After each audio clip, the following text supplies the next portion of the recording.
Madyaw nagabila kanatan tibo and good day kadong Sickle Talks.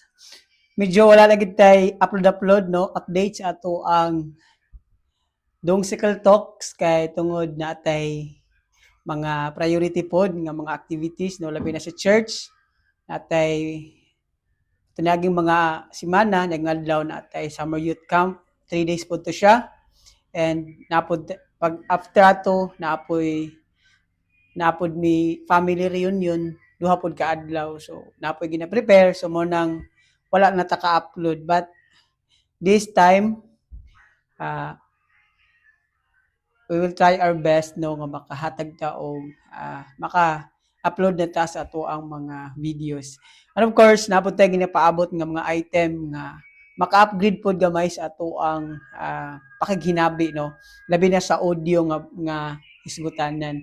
And also ang ato ang gamay nga kuan setup ato ang gi kuan siya gibalhin nato sa una anak pa anak man ta pa anak karon kanimo na ni ang yang face karon baga gipababa ato na ning gikuan gibalhin na siya kay siyempre na may off ang setup karon kay diri studio ay kaning mini studio tapos diri sa Luyo office nato so mo na nga to ang update sa ato ang content so keep on following no sa ato para ma-update mo sa ato ang mga another nga mga interviews. Of course, we will continue to interviews sa mga anak ko galagad.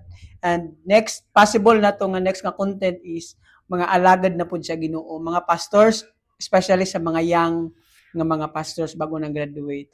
And of course, after anak, mag-interview po og mga leaders no sa to ang lungsod. So, one of nga to ang interview ay ang ato ang nag-number 1 na to nga counselor. Puhon-puhon no na naman tayo schedule sa iya. So thank you so much for watching and I hope we follow sa to ang page.